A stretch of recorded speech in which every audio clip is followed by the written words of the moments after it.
ಬಿಡಿಸುವ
ವೇಗವಾಗಿ ಬರುತ್ತಾ ಇದ್ದಂತಹ ವರೋತವನ್ನ ತಡೆದು ನಿಲ್ಲಿಸಿದೆಯಲ್ಲ.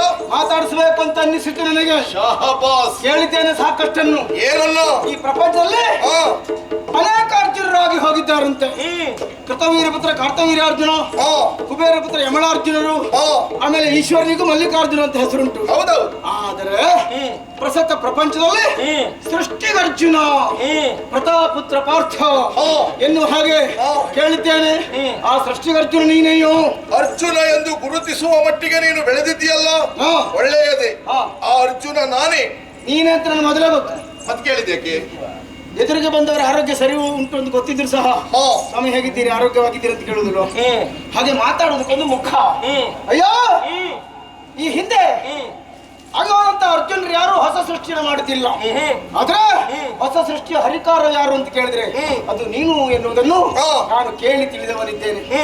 ನರನಾದಂತಹ ನೀನು ಹರನೊಡನೆ ಹೋರಾಡಿ ಪಾಶುಪತವನ್ನು ಪಡೆದಂತೆ, ಹೂವಿಂದ ವ್ಯೋಮಕ್ಕೆ ಶರದ ಸೇತುವೆಯನ್ನು ಕಟ್ಟಿ ಸುರ ಗಜವನ್ನ ತೆರೆಗಳಿಸಿದಂತೆ, ಕಾಂಡ ವನವನ್ನು ಶರ ಪಂಜರವನ್ನು ನಿರ್ಮಿಸುವ ಮೂಲಕವಾಗಿ ಅಗ್ನಿಗೆ ಆಹುತಿ ನೀಡಿದೆಯಂತೆ, ಭೀಷ್ಮರಿಗೆ ಪಾತಾಳ ಗಂಗೆಯನ್ನು ಚಿಮ್ಮಿಸಿ ಅವರ ದಾಹ ತಣಿಸಿದೆಯಂತೆ. ಹಾಗಾದ್ರೆ ಎರಡೂ ಕೈಯಲ್ಲಿ ಹೋರಾಟ ಮಾಡಬಲ್ಲ, ಅಂದ್ರೆ ಬಾಣವನ್ನು ಎಸೆಬಲ್ಲಂತಹ ಸಾಮರ್ಥ್ಯ ಇರುವುದಿದ್ರೆ ಅದು ನಿನಗೆ ಮಾತ್ರ. ಸವ್ಯಸಾಚಿಗಳು ನಾವು ಧನಂಜಯ ಅಂತ ಕೇಳಿ ತಿಳಿದವ ನಾನಿದ್ದೇನೆ. ಹಾಗಾಗಿಯೇ ನಾನು ನಿನ್ನನ್ನೇ ಅನುಲಕ್ಷಿಸ್ತಾ ಇದ್ದೆ. ಯಾವಾಗ್ಲೂ ಸಿಗ್ತಾನೆ ಅಂತ ಒಂದು ನಿರೀಕ್ಷೆ ಮೊದಲೇ ಇತ್ತು ನಿನಗೆ. ಹೌದೌದೌದು. ಹಾಗಂತ ಮೊದಲು ಬಂದವರ ಹತ್ರ ಕೆಲವಷ್ಟು ಮಾತಾಡಿದ್ದೇನೆ, ಅದು ಯಾವ್ದು ಸ್ಪಷ್ಟ ಆಗ್ಲಿಲ್ಲ. ನಿನ್ನ ಹತ್ರ ಸ್ವಲ್ಪ ಸ್ಪಷ್ಟತೆ ಸಿಕ್ಕಿತು ಎನ್ನುವಂತ ವಿಶ್ವಾಸದಿಂದ ಸಡಗರದ ಮಿತ ಸಂಭ್ರಮದಿಂದ ಬರುತ್ತಿರುವಂತಹ ರಥವನ್ನು ತಡೆದು ನಿಲ್ಲಿಸಿದವನಿದ್ದೇನೆ. ನಿನ್ನಲ್ಲಿ ಕೇಳಬೇಕಾದ್ದು ಇಷ್ಟೇ. ನಾನು ಯೋಚನೆ ಮಾಡಿದ್ದೆ, ಹೇಗೂ ಸೃಷ್ಟಿಗರ್ಜುನ ಹೌದಲ್ವೋ, ನನಗೊಂದು ಹೊಸ ಸೃಷ್ಟಿಯನ್ನು ಮಾಡಬೇಕು ಎನ್ನುವಂತ ಹಂಬಲ ಇತ್ತು. ಹೌದು. ಅಂದರೆ ಹೊಸ ಸೃಷ್ಟಿ ಹೇಗೆ ಗೊತ್ತಾ? ನೀವು ಬಿಟ್ಟಂತಹ ಕುದುರೆ ನಾವು ಬಂಧಿಸಿದ್ದೇವೆ. ಆ ಬಂಧಿಸಿದ ಕುದುರೆ ಬಿಡಿಸಿಕೊಂಡು ಹೋಗುವುದಕ್ಕೆ ಬಂದಂತಹ ನಿನ್ನನ್ನು ಜವಗಡಿಸಿದೆ ಅಂತ ಆದ್ರೆ ಅದ್ರ ಹೊಸ ಸೃಷ್ಟಿ ಅಲ್ವಾ? ಹಾಗಾಗಿ ನಿನ್ನಲ್ಲಿ ಕೊನೆಯದಾಗಿ ಕೇಳುವುದು ಏನು, ಬಿಟ್ಟಂತಹ ಕುದುರೆಯನ್ನು ಬಿಟ್ಟು ಪೋಪೆಯೋ ಅಥವಾ ಬಿಡಿಸುವನೆಂಬ ಪಿಂಕ ಇನ್ನೂ ಉಂಟ? ಮತ್ತೆ ನೀ ತಡ ಮಾಡ್ಲಿಕ್ಕಿಲ್ಲ, ತಟ್ಟೆಲ್ಲ ಹೇಳು. ನಿಂದೀಗ ತಟ್ಟಂತ ಹೇಳಿ ಕಾರ್ಯಕ್ರಮ ಅದು ಎದುರುಗಡೆ ಇದ್ದವ್ರು ನೋಡಿ ಹೇಳುದು. ನೀ ತಡ ಮಾಡಬಹುದು, ನಾ ತಡ ಮಾಡ್ಲಿಕ್ಕಿಲ್ಲ. ಯಾರ್ಯಾರು ತಡ ಮಾಡ್ಬೇಕು ಅಂತ ಉಂಟು, ಅವ್ರು ತಡ ಮಾಡಿದ್ರೆ ಚಂದ, ನೀ ತಡ ಮಾಡ್ಲಿಕ್ಕಿಲ್ಲ. ನೀ ದೊಡ್ಡವಲ್ವಾ? ಅಲ್ಲಲ್ಲ, ದೊಡ್ಡವರಾದಂತಹ ನಾವೇ ಸ್ವಲ್ಪ ತಡ ಮಾಡಬೇಕು. ಯಾಕೆಂದ್ರೆ ತಟ್ಟಂತ ಉತ್ತರ ಕೊಡುವುದು ಹೆಚ್ಚಾಗಿ ಮಕ್ಕಳೇ ಹೊರತು ಅನುಭವಿಗಳಲ್ಲ. ಅನುಭವಿಗಳು ತಟ್ಟಂತ ಉತ್ತರ ಕೊಡ್ಲಿಕ್ಕೆ ಹೋದ್ರೆ ತಪ್ಪಿ ಹೋಗ್ತದಂತಲ್ಲ. ತಪ್ಪಿ ಹೋಗ್ತದೆ ಅನ್ನೋದಕ್ಕಿಂತ ತಪ್ಪು ಹೇಳಬಾರ್ದಲ್ಲ. ನಾವೆಲ್ಲ ಸ್ವಲ್ಪ ಸಮಾಲೋಚನೆ ಮಾಡಿಯೇ ಉತ್ತರ ಕೊಡುವವರು. ಒಂದೊಂದು ಮಾತು ಸಹ ಯೋಚನೆ ಮಾಡಿ ಉತ್ತರ ಕೊಡುವವರೇ ನಾವು. ಇಲ್ಲದೆ ಇದ್ರೆ ಅವ ಹೋಗಿ ಅಷ್ಟು ದೊಡ್ಡ ತಪ್ಪು ಮಾತಾಡಿದಂತ ಆಗುದಿಲ್ಲ. ಅಲ್ಲ, ನಾವು ಮಾತಾಡುವಾಗ ತಪ್ಪಲಿಕ್ಕುಂಟ? ಅದೇ ತಪ್ಪಬಾರ್ದಂತ ಜೀವನದ ನಡೆಯಲ್ಲಿಯೇ ನಾವು ತಪ್ಪಿದವರಲ್ಲ, ಮತ್ತು ಮಾತಿನಲ್ಲಿ ತಪ್ಪೇವಾ? ಆಗ್ಲಿ ನಿಧಾನವೇ ಪ್ರಧಾನ ತಿಳ್ಕೊಂಡಿದ್ದೇನೆ. ಇಷ್ಟು ಮಾತಾಡುವ ನೀನು ಅಲ್ಲ ಹುಡುಗ ನೀನು ನಿನ್ನ ಬೆಡಗಿನ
ಹುಡುಗ ನೀನು ಹುಡುಗ ಹುಡುಗ ನೀನು ನಿನ್ನ ಬೆಡಗಿನ ನುಡಿಯ ಬೆಡಗಿನ ನುಡಿಯ ಬೆಡಗಿನ ನುಡಿಯ ಕಟ್ಟಿಡು ನಮ್ಮ ಹಯವ ಹಯವ ನಮ್ಮ ಹಯವ ನಮ್ಮ ಹಯವ ಬಿಡು ನಿನ್ನ ಬೆಡಗಿನ ನುಡಿಯ ಕಟ್ಕಟಿಡು ಕಟ್ಕಟಿಡು ಕಟ್ಕಟಿಡು ನಮ್ಮ ಹಯವ ಬಿಡು ನಮ್ಮ ಹಯವ ಬಿಡು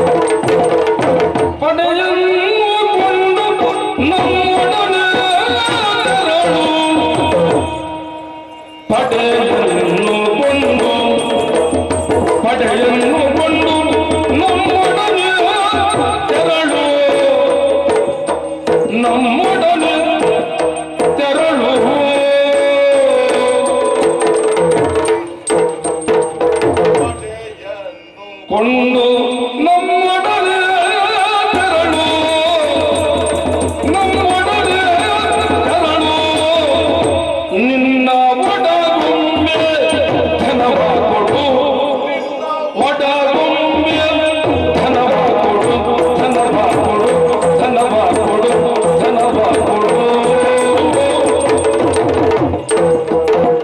ಪಡೆಯನ್ನು ಕೊಂಡು ನಮ್ಮೊಡನೆ ತೆರಳು ನಿನ್ನ ಒಡಗೊಂಬೆ ಧನವ ಕೊಡು ಧನವ ಕೊಡು ಧನವ ಕೊಡು ಹಯವ ಬಿಡು ನಮ್ಮ ಹಯವ ಬಿಡು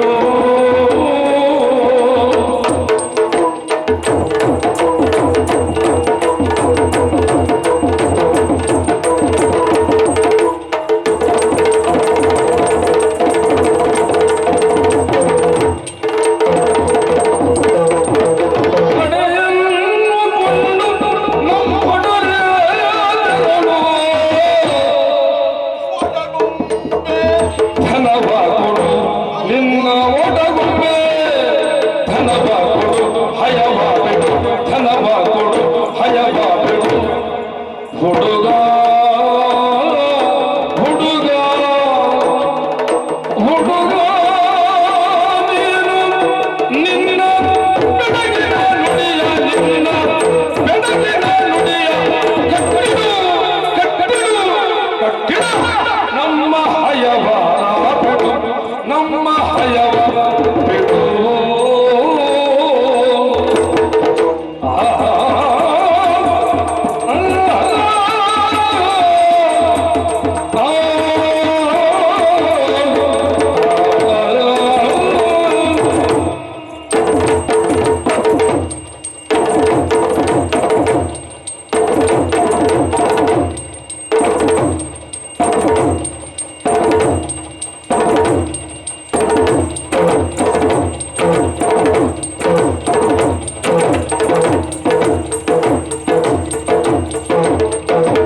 ಪಡೆಯನ್ನು ಕೊಂಡು ನಮ್ಮೊಡನೆ ತೆರಳು ನಿನ್ನ ಒಡಗೊಂಬೆ ಧನವ ಕೊಡು ನಿನ್ನ ಒಡಗೊಂಬೆ ಧನವ ಕೊಡು ಹಯವ ಬಿಡು ಧನವ ಕೊಡು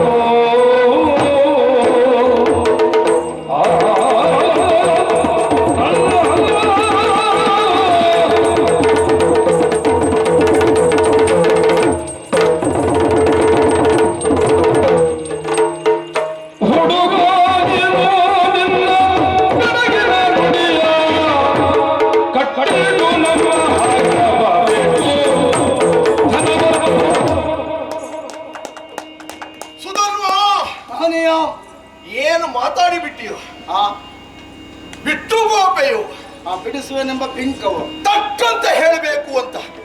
ಹುಡುಗಾಟಿಕೆ ಬೇರೆ ಮಕ್ಕಳಾಟಿಕೆ ಬೇರೆ. ಮಕ್ಕಳಾಟಿಕೆ ಹೇಗೆ ಗೊತ್ತಾ? ಹೇಗೆ? ಮುಂದಿನ ಪರಿಣಾಮದ ಕುರಿತಾಗಿ ಆ ಮಕ್ಕಳಿಗೆ ಅರಿವಿರುವುದಿಲ್ಲ. ಈ ಗುರುಮಠದಲ್ಲಿ ಮಕ್ಕಳು ಸಸಿ ನೆಟ್ಟ ಹಾಗೆ ಬೆಳಿಗ್ಗೆಯ ಹೊತ್ತಿನಲ್ಲಿ ಮಕ್ಕಳು ಸಸಿ ನೆಡುವುದು, ಮಧ್ಯಾಹ್ನದಕ್ಕೆ ನೀರನ್ನು ಸುರಿಯುವುದು, ಸಂಜೆಯ ಹೊತ್ತಿನಲ್ಲಿ ಬೇರು ಬಂದಿದೆಯಾ ಅಂತ ಕಿತ್ತು ನೋಡುವುದು. ಅಂದ್ರೆ ಪರಿಣಾಮದ ಕುರಿತು ಮಕ್ಕಳಿಗೆ ಅರಿವಿರುವುದಿಲ್ಲ. ಅದನ್ನು ಹೇಳಬೇಕಾದವರು ಗುರುಗಳಲ್ಲವೇ ಅಲ್ವಾ? ಹುಡುಗಾಟಿಕೆ ಹಾಗಲ್ಲ. ಮುಂದೆ ಹೀಗೆ ಆಗುತ್ತದೆ ಎನ್ನುವ ನಿರೀಕ್ಷೆ ಇದ್ದೆ. ನೋಡುವ ಏನಾಗ್ತದಂತ ತುಡುಕು ಸ್ವಭಾವದವರು ಇರ್ತಾರೆ ನೋಡು, ಅದಕ್ಕೆ ಹುಡುಗಾಟಿಕೆ ಅಂತ ಹೇಳುವುದು. ಹಾ ಈಗ ನಿಮ್ಮಿಂದ ಆಗ್ತಾ ಇದ್ದದ್ದು ಮಕ್ಕಳಾಟಿಕೆ ಅಲ್ಲ, ಹಾ ಹುಡುಗಾಟಿಕೆ ಆಗ್ತಾ ಇದ್ದದ್ದು. ಅದು ಹೇಗೋ ಬಿಡಿಸುವನೆಂಬ ಬಿಂಕ. ಉಂಟಾ? ಅರ್ಜುನನಲ್ಲೇ ಇರುವುದು ಬಿಂಕ. ಹೌದಾ? ಏನೂ ಇಲ್ಲದೆ ಹೋದವರೇ ಎಷ್ಟು ಬಿಂಕ ತೋರಿಸ್ತಾರೆ. ಹಾ ಎಲ್ಲವೂ ಇದ್ದಂತಹ ಅರ್ಜುನ ಬಿಂಕ ತೋರಿಸಿದರೆ ತಪ್ಪುಂಟ? ಅರ್ಜುನ ಯಾವಾಗ ಹುಟ್ಟಿದನು, ಇದುವರೆಗೆ ಬದುಕಿದನು, ಅಲ್ಲ ಯಾವಾಗ ಸಾಯ್ತಾನು, ಅಲ್ಲಿಯವರೆಗೆ ಅರ್ಜುನನ ಜೊತೆಯಲ್ಲಿಯೂ ಬಿಂಕವೂ ಇರ್ತದೆ. ನಾವು ಸತ್ತ ಮೇಲೆ ಅದು ಹೋಗ್ತದೆ ಬಿಂಕ, ಇರುವಲ್ಲಿವರೆಗೆ ಬಿಟ್ಟು ಹೋಗುದಿಲ್ಲ. ಖಂಡಿತ ಬಿಟ್ಟು ಹೋಗುವುದಿಲ್ಲ. ಬಿಟ್ಟು ಪಾಪೆಯೋ ಒಂದು ವೇಳೆ ಕಟ್ಟಿದಂತಹ ಕುದುರೆಯನ್ನು ನಾ ಬಿಟ್ಟು ಹೋದೆ ಅಂತಾದ್ರೆ ಸೃಷ್ಟಿಗರ್ಜುನನೇ ಎನ್ನುವ ಹಾಗೆ ಪ್ರಶ್ನೆ ಮಾಡಿದೆಯಲ್ಲ, ಆ ಮಾತಿಗೆ ನನ್ನ ಅಸ್ತಿತ್ವವನ್ನು ನಾವು ಉಳಿಸಿಕೊಂಡ ಹಾಗಾಗ್ತದ ಹೇಳು. ಧರ್ಮಕ್ಕೆ ಹೆಸರು ಅಲ್ವಾ?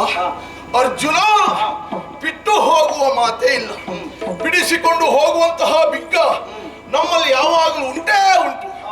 ಸುಧನ್ವ, ಯಾಕೆ ಸುಮ್ಮನೆ ಯುದ್ಧ ಆಗಬೇಕು ಹೇಳು?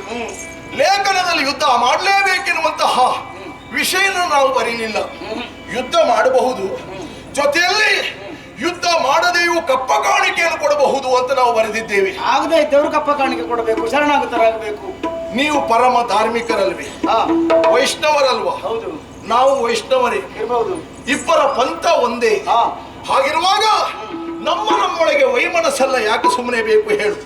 ಹುಡುಗ, ಒಂದು ಕೆಲಸ ಮಾಡು, ಯುದ್ಧ ಮಾಡುವುದು ಬೇಡ, ಕುದುರೆಯನ್ನ ಬಿಡು, ಕಪ್ಪ ಕಾಣಿಕೆಯನ್ನ ಕೊಡು. ನಾವು ಇಂತಿಷ್ಟೇ ಕೊಡಬೇಕು ಅಂತ ಬೇಡಿಕೆ ಮುಂದಿಡುವವರಲ್ಲ. ಇಷ್ಟೇ ಕೊಡ್ಬೇಕಂತ ಕೇಳುವುದಿಲ್ಲ, ಖಂಡಿತ ಬೇಡಿಕೆಯನ್ನು ನಾವು ಮುಂದಿಡುವುದಿಲ್ಲ. ಯಾಕೆ? ಯಾಕೆ?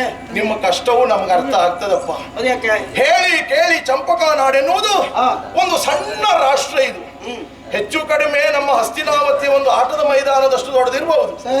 ನೀವು ಸಂಪತ್ತನ್ನ ಕೂಡಿಟ್ರೆ ಎಷ್ಟು ಕೂಡಿಡ್ಲಿಕ್ಕೆ ಸಾಧ್ಯವಾದೀತು. ಹಾಗಾಗಿ ನಿಮಗೆ ಎಷ್ಟು ಕೊಡ್ಲಿಕ್ಕೆ ಆಗ್ತದೋ ಅಷ್ಟು ಕೊಟ್ಟರೆ ಸಾಕು. ನೀವು ಕೊಟ್ಟದ್ದೇ ಪರಬ್ರಹ್ಮ ಅಂತ ತಿಳ್ಕೊಂಡು ಸ್ವೀಕರಿಸುವಂತಹ ಮನಸ್ಥಿತಿಯನ್ನ ನಾವು ಹೊಂದಿದವರು. ಇಷ್ಟೇ ಕೊಡ್ಬೇಕು ಅಂತ ಕೇಳುವುದಿಲ್ಲ. ನಾವು ಎಲ್ಲಿಗೆ ಹೋದ್ರೆ ಅದೊಂದು ಕೇಳುವುದಿಲ್ಲ ನೋಡು. ಆದ್ರೆ ಕೆಲವು ಸಲ ಏನಾಗುತ್ತೆ ಗೊತ್ತಾ? ಯಾಕೆ ಕೇಳುವುದಿಲ್ಲ ಕೇಳಿದ್ರೆ ಕೊಡೋರು ಹೇಗಿದ್ರು ಹೆಚ್ಚು ಕೊಡ್ತಾರೆ ಅನ್ನುವಂತ ವಿಶ್ವಾಸ ಇರ್ತದೆ. ವಿಶ್ವಾಸ ಇರಬಹುದು, ಹಾಗಂತ ಕಡಿಮೆ ಕೊಟ್ಟದ್ರ ಬಗ್ಗೆ ನಮ್ದು ಆಕ್ಷೇಪವೂ ಇಲ್ಲ. ಕೊಡದೇ ಇದ್ರು ಸ್ವಲ್ಪ ಕೇಳ್ತೇವೆ ಯಾಕೆ ಕೊಡ್ಲಿಲ್ಲ ಅಂತ. ಅದೆಲ್ಲ ಬಿಟ್ಟು ಹೋಗುವವರಲ್ಲ. ಕೊಡಬೇಕಾದದ್ದು ಧರ್ಮ ಎನ್ನುವ ನೆಲೆಯಲ್ಲಿ ನಾವು ಅದನ್ನು ಸ್ವೀಕರಿಸಿಕೊಂಡು ಹೋಗುವವರು. ಕಪ್ಪ ಕಾಣಿಕೆ ಕೊಟ್ರೆ ಸಾಕಾಗುದಿಲ್ಲ. ನೀವೊಂದು ಕೆಲಸ ಮಾಡು, ನಮ್ಮ ಸೇನೆಯನ್ನ ಸೇರಿಕೊ. ಯಾಕೆ ಗೊತ್ತಾ? ಯಾಕೆ? ಇದುವರೆಗೆ ಈ ನಾಡಿನೊಳಗೆ ನೀನು ಸಂಚಾರ ಮಾಡಿದವ, ಇನ್ನು ಮುಂದೆ ಹಾಗಲ್ಲ. ನಮ್ಮ ಸೇನೆಯನ್ನ ಸೇರಿದೆ ಅಂತಾದ್ರೆ ನೀ ಕಾಣದೆ ಹೋದಂತಹ ಪ್ರದೇಶಗಳನ್ನೆಲ್ಲ ನಾವು ತೋರಿಸ್ತೇವೆ. ನಮ್ಮಲ್ಲಿ ಜನಬಲ ಸೈನ್ಯ ಬಲ ಕಡಿಮೆ ಉಂಟು ಅಂತ ನಾನು ನಿನ್ನನ್ನು ಕರ್ಕೊಂಡು ಹೋಗುದಲ್ಲ, ನಿನಗೊಂದು ತಿರುಗಾಟ ಆಗಲಿ ಎನ್ನುವ ಉದ್ದೇಶಕ್ಕಾಗಿ ನಾವು ಹೋದ ಪ್ರದೇಶಕ್ಕೆಲ್ಲ ಕರ್ಕೊಂಡು ಹೋಗ್ತೇನೆ. ಹೌದೌದು, ಕಾಣದ ರಾಷ್ಟ್ರವನ್ನೆಲ್ಲ ತೋರಿಸ್ತೇನೆ.